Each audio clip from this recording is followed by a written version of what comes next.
Hi, this is the Ole Henriksen Glow Cycle Retin Alternative Power Serum, and today's video is brought to you by... Hi guys, this is Sarah from No BS Beauty, and I just want to remind you that I purchase all the products I review with my own money, and I'm now proud to offer these airless jars. And any support of purchase of the airless jars go to help keep the No BS Beauty channel independent. And if you're interested, there's more information in the video description box below.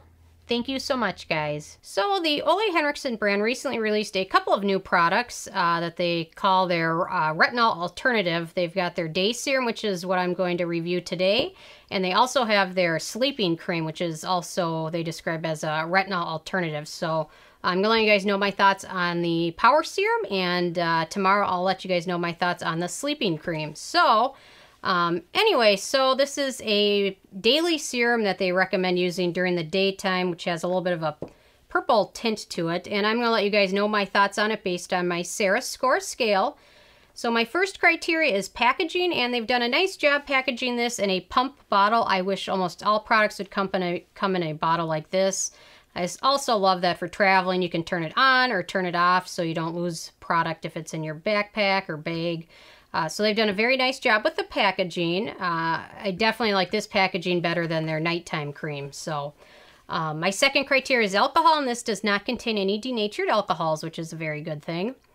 My third criteria is fragrance, and this is probably the major downfall of this product, is that it does include a lot of fragrance.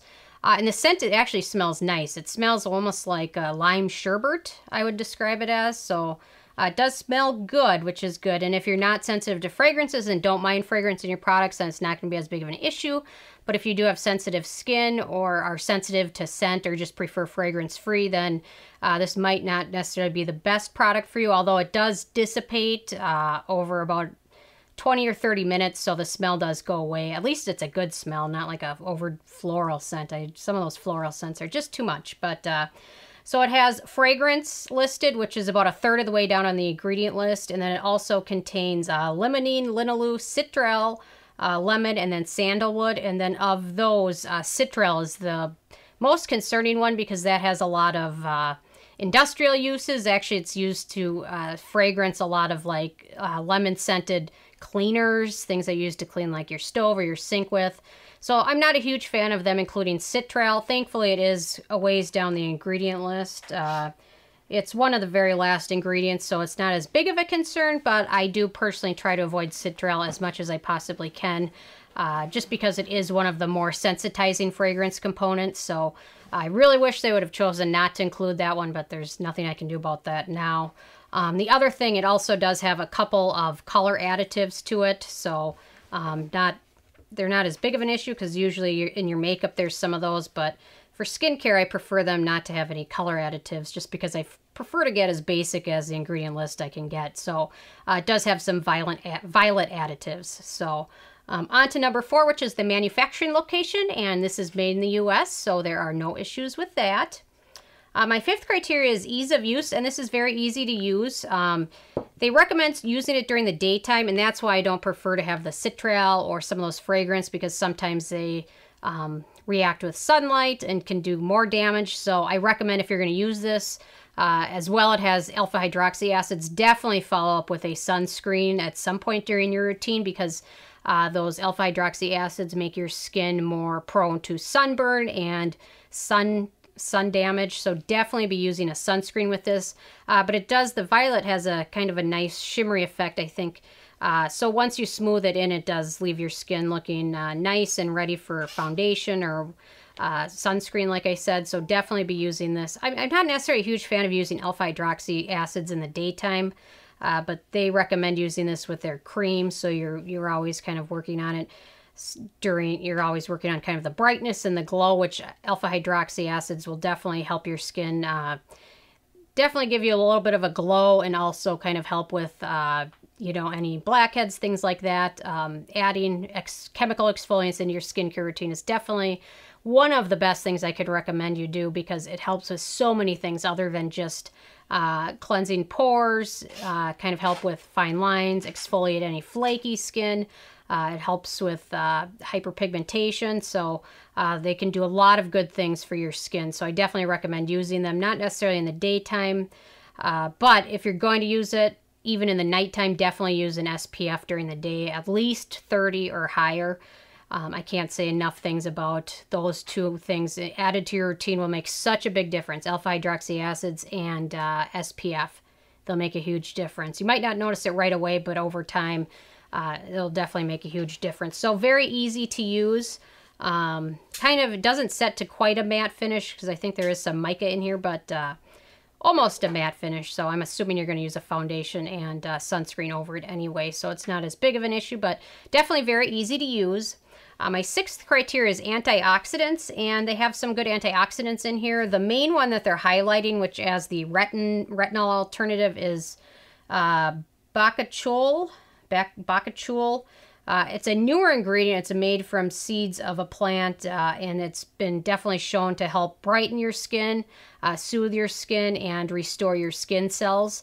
So it's got a lot of promise. There's not a ton of actual research that you can find about it. Most of the research I found was from the manufacturers of that ingredient, but there is a lot of promise with that. I wouldn't necessarily say that you can use this and skip retinol. I don't know why retinol has become really kind of an iffy ingredient in some people's mind, but retinol is vitamin A, and if you use it in conjunction with a lot of good antioxidants and replenishing ingredients and moisturizers, you shouldn't have issues, but I'm certain that a lot of people have tried retinol and gotten flaky skin because of it, but it was probably a combination of the retinol they're using, perhaps a too high of a percentage to start out, and then not enough skin replenishing ceramides and things like that in their routine. So just adding a retinol or just only using a retinol in your routine isn't going to give you everything you want, but it certainly can be a very good tool to help your skin. So everything, there's no one magic ingredient for anything with skincare, but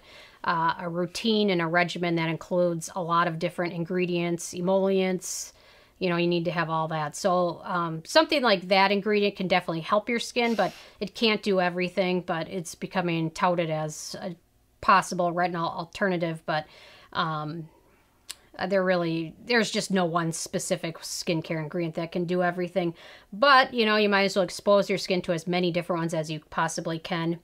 So it has that. It also has licorice root extract, a lactic and glycolic acid, obviously no retinol, which was kind of what I thought when I purchased this. I guess I didn't even look at much. I just saw Retin-ALT. I thought retinol alternative. I didn't realize until I did some more research on the ingredients that it has a lot of alpha-hydroxy acids and other good things for your skin. So overall, it's got a lot of good antioxidants. Number 7 is animal testing, and the Ole Henriksen brand is cruelty-free, which is always a good thing. Number 8 is performance, and that was where I was a little bit let down on this. It will help a little bit with exfoliation, but again, I'm not necessarily a huge fan of using a lot of those alpha-hydroxy acids during the daytime. In my opinion, if you use them at nighttime, usually that should be enough, just depending on the percentage. But that was another thing with this, is it didn't really list the exact percentage of those. I know many exfoliants that I use say 10% glycolic acid or 10% alpha-hydroxy acid or 2% salicylic acid, and this one doesn't really say, so I'm not exactly certain how to even compare that to the other exfoliants I use, so I wasn't a huge fan of that. Although I will say that the slight violet tint this does have gives you some brightening to your skin, which is nice.